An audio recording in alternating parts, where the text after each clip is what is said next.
Welcome back, everyone, to another episode of Wednesday Wisdom on the Educational AD Podcast. We'll be back with today's guest, but first, let's hear from our podcast sponsors. We want to say thanks to Hometown Ticketing, the leading digital ticketing provider to schools and colleges.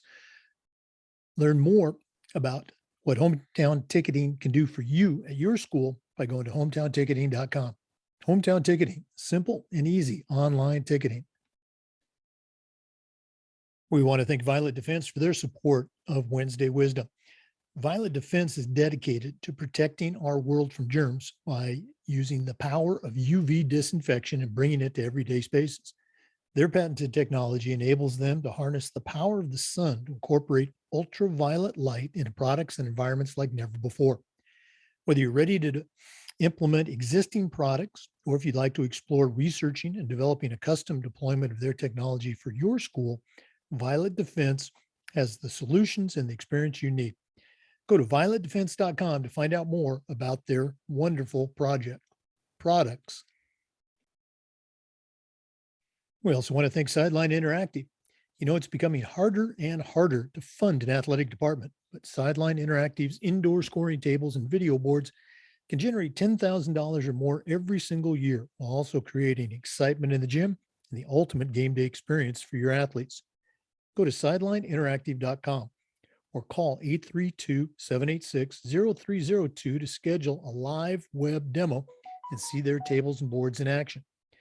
You can also email them at sales@sidelineinteractive.com for more information. That's sales@sidelineinteractive.com. I promise you, you will be very impressed. We also want to thank Wall of Fame by Vital Signs. You know, they are on a mission to bring your school's legacy to life. They provide a variety of interactive touchscreen video consoles and an extensive library of templates to make it easier than ever to recognize the athletic achievements of your students, both past and present. Go to vitalsignswalloffame.com or to learn more and get started with your own digital Wall of Fame tribute.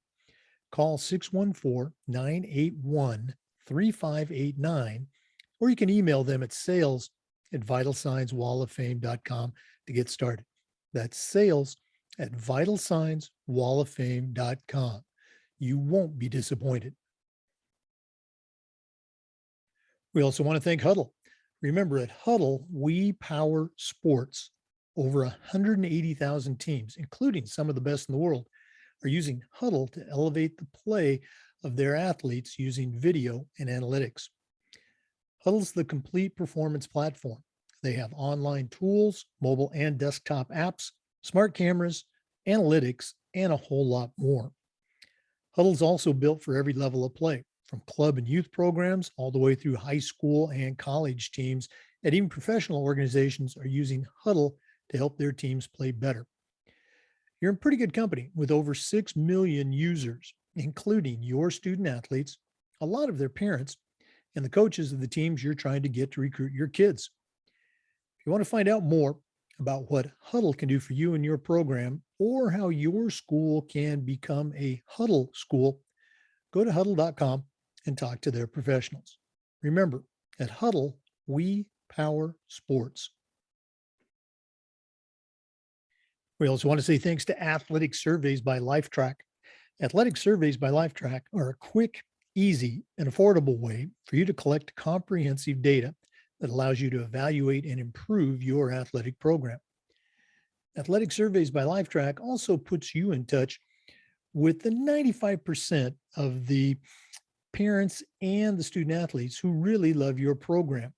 And it gives them a voice to help demonstrate the importance that a positive athletic experience has for them. Go to athleticsurveys.com and check out their testimonials along with their products, or you can call them at 1-800-738-6466, or you can email them at info@athleticsurveys.com to get started. If you've never used a survey to check the pulse of your parents or your student athletes, you're really missing out. Talk to the pros at Athletic Surveys by Lifetrack and let them help you take your athletic program from good to great. Welcome back, everyone, to another episode of what we're calling Wednesday Wisdom. Our guest today is an old friend, Lina Taylor. She was a podcast guest back in June, actually volume 2, number 61. Lina is a two-time Olympian, and she's taken that experience, her Olympic experience, and turned that into a consulting business where she is a speaker on a national level. She founded what she calls Close the Gap Leadership, which does leadership and team building experiences with, companies, businesses, schools. She's just tremendous, and she's got a great story to share with us today. Lina Taylor, welcome back to the podcast and Wednesday Wisdom. Thank you, Jake. Thank you so much for having me back. I'm really appreciative of this opportunity, especially at the beginning of the year when we have all of our plans and goals and everything that we think about of what we want to achieve. There's a fresh start, right? A clean slate. And just like every high achiever out there, including yourself and myself and a lot of the people that are listening to this podcast, the beginning of the year signifies to me that fresh start. And so I had everything ready. I had all of my content ready. I had my goals for the year. I had everything organized for when the kids went back to school and just to launch into the new year. And then, of course, life happens. All of us got hit with COVID. At the same time, my parents included, and very quickly, I had to put into practice what I teach, which is how do we build resilience in the face of challenges? It seems like that's the story of my life, and in a very stark way, I had to do that all over again. And I'm sure that there's a lot of people out there that are experiencing the same kind of challenges. Nothing seems to be as we plan it. Things seem to change all the time. We get thrown into situations that we can't even imagine. And so obstacles seem to be the way in the moment. So how do we turn those obstacles into opportunities? And today, what I want to share with you and our listeners is how do we build resilience in the face of challenges? So that's been kind of my story growing up in Bulgaria. I grew up in Bulgaria while it was still a communist country. And just for our listeners that haven't maybe listened to my story before, I wanted to very quickly summarize where I came from, what I've learned along the way, and how I'm turning my experiences into principles and steps and practical tools for people to set up their goals in what they want to do and get from A to B, right? Get from where we are today to where you want to be. So growing up in communist Bulgaria, there weren't a lot of opportunities. One of the only ways that you could be allowed to even leave the country was if you were exceptional at something. You could be an exceptional artist or musician, scientist, or an athlete. And I come from an athletic background. My dad was a rower. And so at a very young age, I started playing indoor volleyball. That was my sport growing up.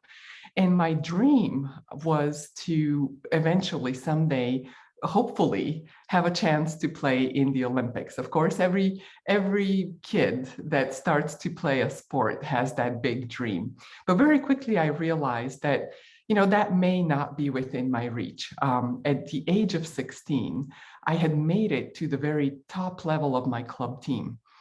And I was feeling really good about it. It seemed like everything was going along that path that I had charted for myself until about 2 months into the new season, we got a new coach. And the new coach had different plans. She looked at my statistics on paper and didn't think that I have what it takes to play at the highest level. And so just like that, she cut me. She told our captain to come and tell me that I'm cut, I'm off the team. Now, you can imagine, and anybody in that situation at 16, that was the most devastating news. And I remember going home that night and I couldn't even tell my parents what had happened. I did what any 16-year-old would do, was just go to my room and start crying. And I cried and I cried and I cried. And finally, from exhaustion, I must have fallen asleep. But I remember very clearly waking up the next morning and sitting at the edge of my bed.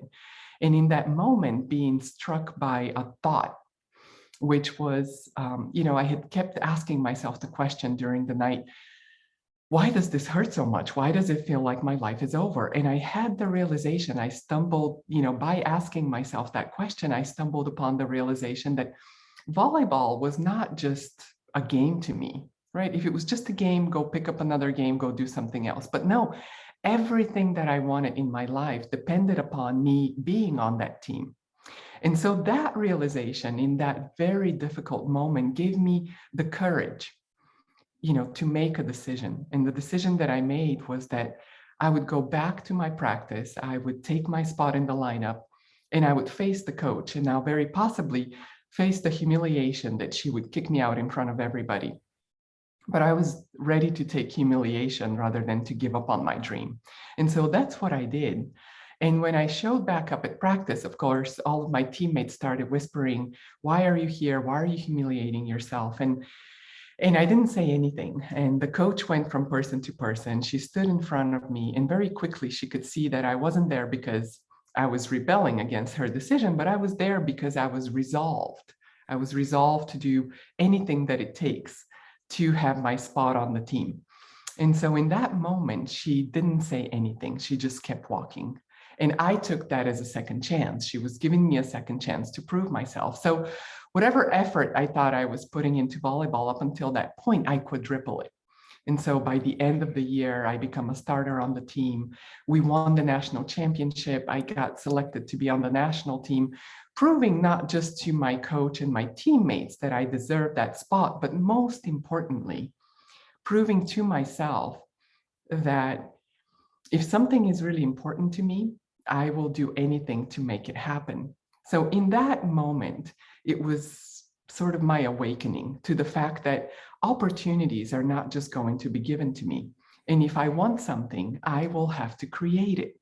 And so that became my superpower, kind of the theme for the rest of my life when I figured out a way how to come to the US, get my education at a time that nobody from Bulgaria was coming.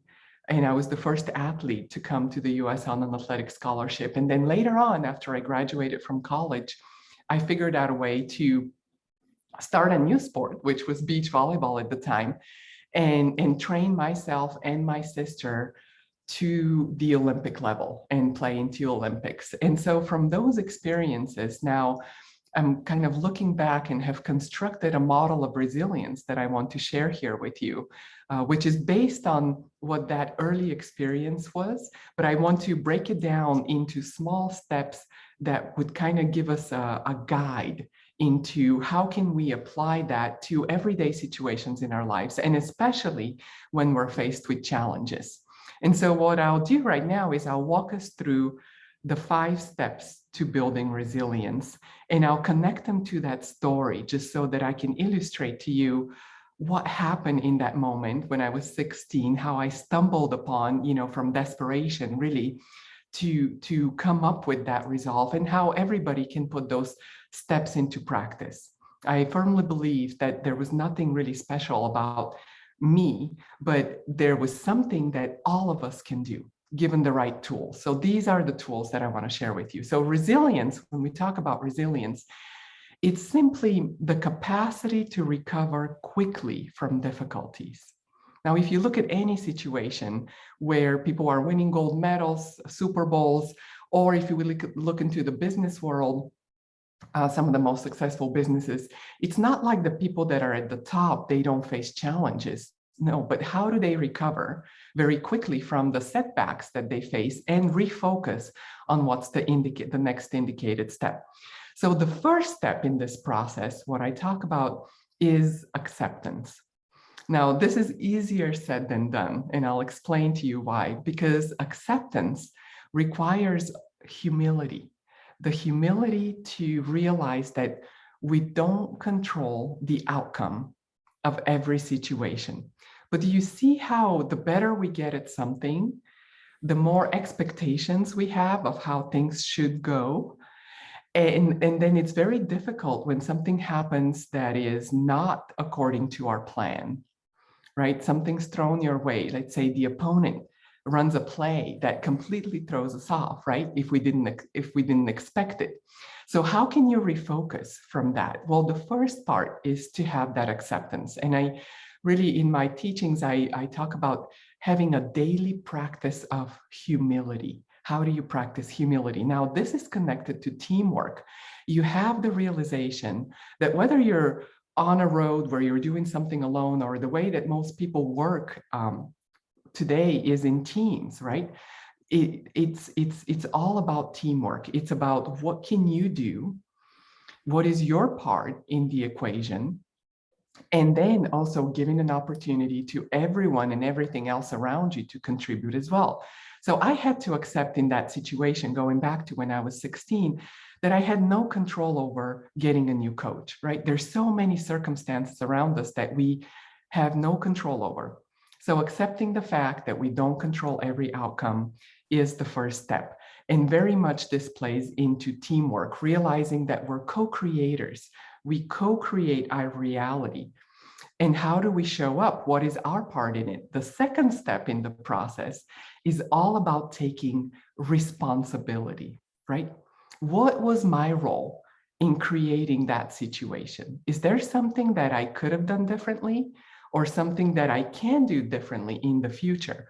So taking responsibility requires a lot of honesty, right? We have to be honest with ourselves. And in order to take that responsibility, to take care of our role in creating that situation. The third part in that process is what I call reframing. Now, this is really about asking ourselves those bigger questions, just like I did in that situation when I was cut from the team. I had to ask myself, why is this important to me? What does it really mean to me? Who are the people that believe in me, or who are the people that maybe depend on me in those situations? So all of those questions, which is a practice of centering, point to what I call our true north. Now, this is a concept that has been talked about in the business world, but also in sports. What is your true north? What are the guiding values for everything that you do? Why is this important to you, right? We come to the question of why is something important to you? Now, the answer to those questions give us a deeper understanding. Now, this is a quality that we develop over time by having that centering practice, right? We develop that understanding of what is our really true role in this world, in our organization. How do we guide the people around us? Do we have the understanding of what is important to them? What is important to the coaches that we lead? What is important to the athletes that we lead? So that understanding is developed through centering, and centering is developed through asking those bigger questions. Okay, that takes us to step number 4 in the process, which is all about having the courage to reimagine another outcome. Okay, so step number 4 is reimagining another outcome, which gives us the quality of being able to shift. Okay, so remember that word shift. And now the reason why I'm pointing out some of those words, Jake, is because when we get to our break, after I talk about the 5th step, I'm going to give you those top 5 qualities that we develop through each one of those steps. And it's going to spell a word. And that word will be the foundational word to building resilience. So I'm hoping that you're up for playing along this little game with us, and everybody will get to sort of see the reveal of what we're building towards here with all of these steps. So going back to the process, step number 4 is all about how do we reimagine another outcome and shift our course based on what is most important to us. From there, the 5th step in the process is what I call recommit. Do we have the willingness to do what it takes? Do we have the willingness to do what it takes? So I had to reimagine, going back to my story, another outcome. This is what, by how I answered those questions and came to the realization that volleyball wasn't just a game to me, it was everything that I wanted in my life. That is what gave me the courage. It wasn't like I was really brave. No, this was the most difficult experience in my life up until that point.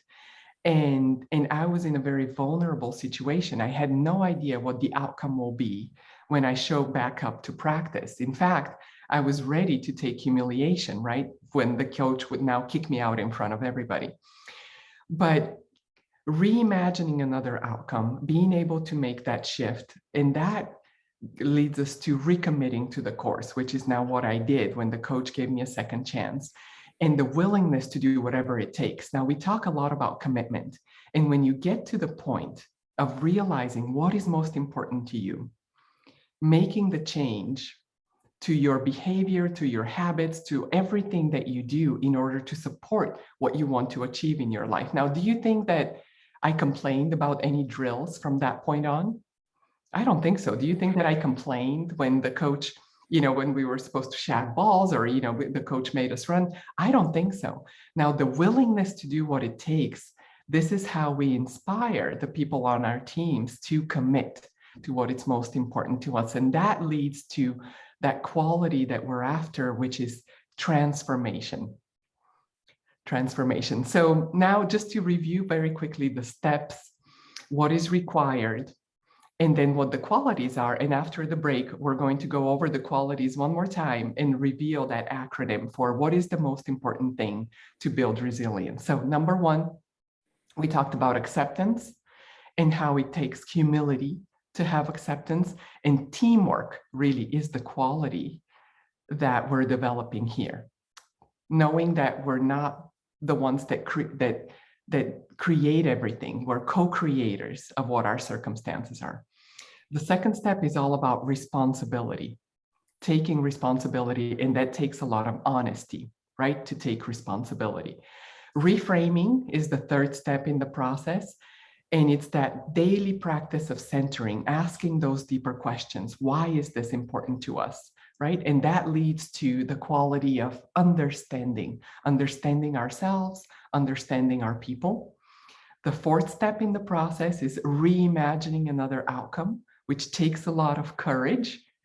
And the quality that we're developing is the ability to shift in this process. The fifth step is all about recommitting to the course and having the willingness to do what it takes, which leads to developing the quality of transformation. So now let's take a quick break, and then we'll reveal the quality that is the most fundamental part of building resilience. Over to you, Jake. All right. Hopefully you noticed I was madly scribbling down notes during that. All very cool stuff. And I actually, did your interview, back in June. So a lot of this stuff was coming back to me. We're visiting with Lina Taylor, two-time Olympian and the founder of Close the Gap Leadership. We're going to be back with her big reveal on this episode of Wednesday Wisdom. Please stay with us.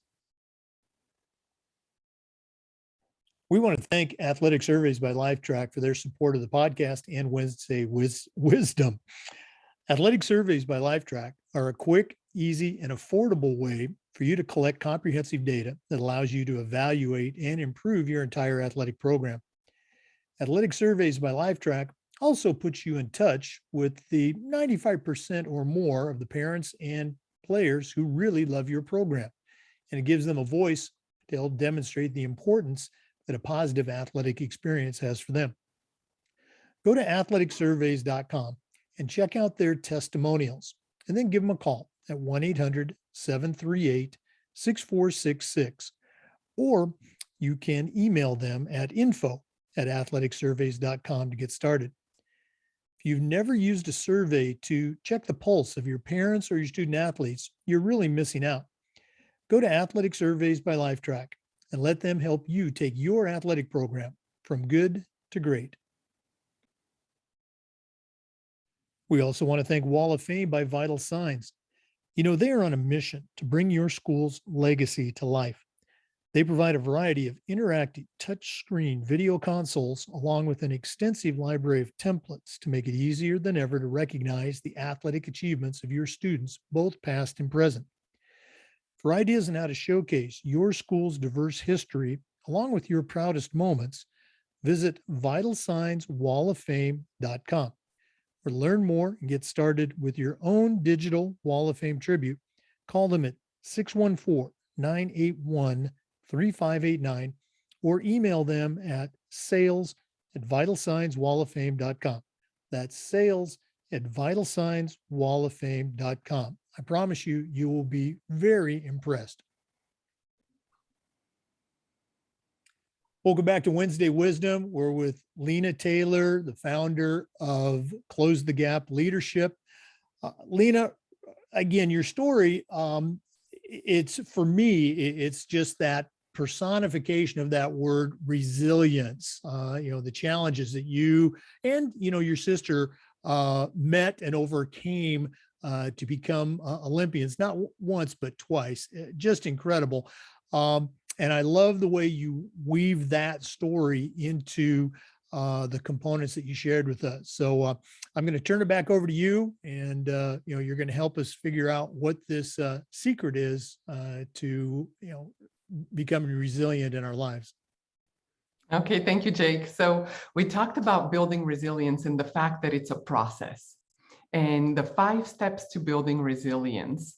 I'll repeat them here now. I'll also repeat what are the daily practices that we need to cultivate and what I teach in my training in order to develop the qualities that are needed to build resilience. Now, based on those 5 qualities that I will give to you and to Jake, they will spell a word, which is the most fundamental part of building resilience. So we're ready.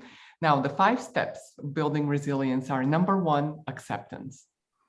Acceptance requires a daily practice of humility. Okay, and the quality that we're building through that is teamwork, realizing that we're not alone in creating what we want to create. The second step of building resilience is to take responsibility. And responsibility requires a lot of honesty, right? And it's also a daily practice. How do we take account of the things that we are responsible for, right? What are we in control over? So this is the quality we're developing, the quality of responsibility in our lives. The third step in the process is reframing. And we reframe an obstacle by having the daily practice of centering, by asking ourselves those deeper questions. Why is something important to you? Who are the people that depend on you? And who are the people that believe in you in that process? Those are questions that point to our true north. And through those questions and that daily practice, we develop the quality of understanding ourselves better, understanding the people that we work with better, understanding the people that we are in charge of better. The fourth step in the process of building resilience is to reimagine another outcome. What else is possible when we're faced with an obstacle? And that takes a lot of courage, right? And the quality that we're developing here is that ability to shifting from what we're presented with and then going on to develop another response to the situation that we're faced with. The fifth step in the process is to recommit to the course, right? And that takes willingness, the willingness to do what it takes. And there we're developing the quality of transformation, right? Transforming our obstacles into the opportunities that we want to have in our lives. So based on that, Jake, the 5 qualities that I said that we're developing here through this training of resilience is teamwork, responsibility, understanding, shift, and transformation. So what do you get from this? Well, I hope I did this right. Teamwork, responsibility, understanding, shifting, and transformation. Those first letters, they all come up with the word trust. You got it. You got it. The most fundamental quality of building resilience is trust. But as we can see here, trust is not something that it's either there or it's not. Trust is something that we build through our daily habits. Trust is something that we build with our daily interactions with other people. Trust is something that we build for ourselves. And this is something that I've learned, looking back on my experiences and being able to achieve big things, and also through all of the difficulties that I've been able to overcome, is something that I share in my training with everybody that I work with. So thank you for giving me an opportunity to share with you today. Oh, absolutely. We're so glad that you're able to come back and be a part of this. And those foundational components that you mentioned, the teamwork, the responsibility, understanding, the transformation, those are all things that not just coaches or athletic directors can use or should use in their life, but all of us in whatever our tasks are or our jobs or our lives. Just really, really great stuff. Lina, if one of our listeners wanted to reach out and pick your brain a little bit more or find out more about Close the Gap leadership, what's the best way that they can get in touch with you? Best way is to send me an email. Lina@linataylor.com comes directly to my inbox. I look at it every morning and I respond to all my emails. And so that would be the best way. And also to look on my website, linataylor.com. That's LINATAYLOR.com. A lot of information about the training there as well. Okay. And you're also, active on LinkedIn. I think that's how we first connected. So Lina Taylor, Close the Gap Leadership, two-time Olympian. Thank you so much for coming back and joining us on the podcast in this episode of Wednesday Wisdom. Thank you, Jake. Hey, for our listeners, remember the Zoom recordings of all these interviews are uploaded to the Educational AD Podcast YouTube channel. We appreciate you listening today. Come back again next Wednesday for more Wednesday Wisdom, and come back just about every day for the Educational AD Podcast. We want to thank Sideline Interactive for their support of Wednesday Wisdom. It's becoming harder and harder to fund an athletic department these days, but Sideline Interactive's indoor scoring tables and video boards can generate $10,000 every single year, while also creating excitement in the gym and the ultimate game day experience for your student athletes. Go to sidelineinteractive.com or call 832-786-0302 to schedule a live web demo and see their tables and boards in action. You can also email them at sales@sidelineinteractive.com for more info. That's sales@sidelineinteractive.com. I promise you, you will be very impressed. We also want to thank Huddle for their support. Remember, at Huddle, we power sports. More than 180,000 teams, including some of the best in the world, use Huddle to raise the level of play and their athletes and their teams using video and analytics. Huddle's the complete performance platform. They have online tools, mobile and desktop apps, smart cameras, of course, there's analytics, and a whole lot more. Huddle's also built for every level of play, starting with club and youth programs all the way through high school and college teams, and even professional organizations are using Huddle to raise the level of play in their athletes and their teams. Huddle's got over 6 million users, including your student athletes, a lot of their parents, and the coaches of the teams that you're trying to get to recruit your kids. If you want to find out more about what Huddle can do for you or how your school can become a Huddle school, go to huddle.com and talk to their professionals. Remember, at Huddle, we power sports. We also want to thank Hometown Ticketing for their support. Hometown Ticketing is the leading digital ticketing provider to schools and colleges. You can learn more about what Hometown Ticketing can do for you and your program by going to hometownticketing.com. Hometown Ticketing, simple and easy online ticketing. Thanks again for listening to this episode of Wednesday Wisdom. Please share the Educational AD Podcast with your colleagues, your friends, and help spread the word about our podcast and about our special features. Thanks again for listening.